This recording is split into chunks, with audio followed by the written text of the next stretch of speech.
એક શક્તિશાળી દેશ બીજા દેશની સરહદો ઓળંગીને સીધો જ સત્તા પલટો કરી નાખે અને આખી દુનિયા જોતી રહી જાય. આવું જ કંઈક સનસનીખેજ બન્યું છે, જેણે આખા વિશ્વમાં ભૂકંપ લાવી દીધો છે.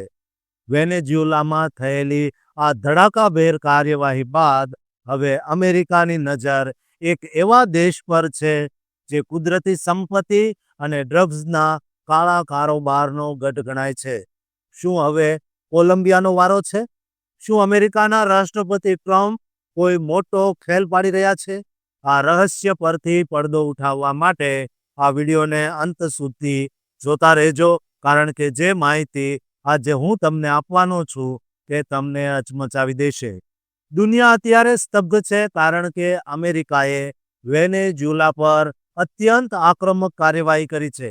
તારીખ 3 જાન્યુઆરી 2026ના રોજ અમેરિકાએ એક ગુપ્ત મિશન ઓપરેશન એબ્સોલ્યુટ રિઝોલ્વ હાથ ધર્યું હતું, જેમાં વેનેઝુએલાના રાષ્ટ્રપતિ નિકોલાસ માદુરોની કેરાકાસમાં તેમના નિવાસ સ્થાનેથી સૈન્ય હુમલા દ્વારા ધરપકડ કરવામાં આવી. માદુરોને તાત્કાલિક ન્યૂયોર્ક લાવવામાં આવ્યા છે, જ્યાં તેમના પર નાર્કો ટેરરિઝમ, ભ્રષ્ટાચાર અને અમેરિકી સંપત્તિ જપ્ત કરવાના ગંભીર આરોપો હેઠળ કેસ ચલાવવામાં આવશે.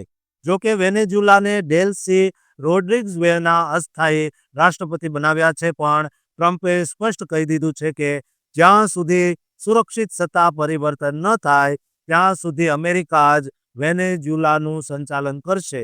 આ આખી રમત પાછળ વેનેઝુએલાના તેલના અનામત ભંડાર પર કબજો મેળવવાની ગણતરી હોવાનું મનાય છે, જેનાથી ચેવરોન અને એક્સોન જેવી અમેરિકી કંપનીઓને સીધો ફાયદો થશે. વેનેઝુએલાના આ કાંડ પછી હવે ડોનાલ્ડ ટ્રમ્પે કોલંબિયાના રાષ્ટ્રપતિ ગુસ્તાવો પેટ્રોને ખુલ્લી ધમકી આપી છે. ટ્રમ્પે આરોપ લગાવ્યો છે કે પેટ્રો પોતે કોકેન ફેક્ટરીઓ ચલાવે છે અને તેમને ચેતવણી આપી છે કે હવે તેમણે પોતાની જિંદગીની ચિંતા કરવી પડશે. આ ધમકીથી સ્પષ્ટ સંકેત મળે છે કે કોલંબિયામાં પણ વેનેઝુએલા જેવી જ કોઈ સૈન્ય કાર્યવાહી થઈ શકે છે. કોલંબિયા વિશ્વનો સૌથી મોટો કોકેન ઉત્પાદક દેશ છે, જેણે 2023માં જ 3708 ટન ડ્રગ્સ બનાવ્યું હતું, જે અમેરિકા માટે માથાના દુખાવા સમાન છે. પેટ્રોએ પણ આક્રમક જવાબ આપતા ટ્રમ્પ પ્રશાસનને પેડોફાઇલ્સનો પ્લાન બનાવ્યો છે અને સરહદ પર 30,000 સૈનિકો તૈનાત કરી દીધા છે. હકીકતમાં ટ્રમ્પની અમેરિકા ફર્સ્ટ નીતિ પાછળ કોલંબિયાના અઢળક કુદરતી સંસાધનો જવાબદાર છે. કોલંબિયા તેલ ઉત્પાદનમાં દક્ષિણ અમેરિકામાં ચોથા ક્રમે છે અને અમેરિકાની તેલની 10% જરૂરિયાત પૂરી કરે છે. તે સિવાય કોલસો, સોનું અને પન્નાના ઉત્પાદનમાં પણ તે મોખરે છે. ખાસ કરીને ઇલેક્ટ્રિક વાહનો અને નવી ટેકનોલોજી માટે જરૂરી એવા નિકલ અને તાંબા જેવા ક્રિટિકલ મિનરલ્સના ભંડાર પણ ત્યાંના છે, જેના પર અમેરિકા પોતાનું વર્ચસ્વ જમાવવા માંગે છે, જેથી ચીન અને રશિયાના પ્રભાવને ઘટાડી શકાય. ભૌગોલિક રીતે પણ કોલંબિયા ખૂબ મહત્વનું છે, કારણ કે તેની સરહદ એટલાન્ટિક અને પેસિફિક બંને મહાસાગરોને સ્પર્શે છે અને તે પનામા નહેરની નજીક છે.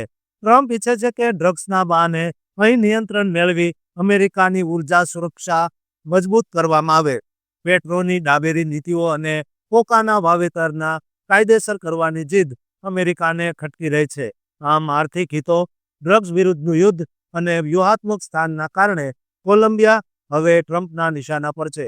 આવનારા સમયમાં જોવાનું એ રહેશે કે શું અમેરિકા કોઈ નવા વેપારી કરારો કરશે કે પછી વેનેઝુએલાની જેમ સીધું આક્રમણ કરીને દક્ષિણ અમેરિકાના રાજકારણને પલટો કરી નાખશે.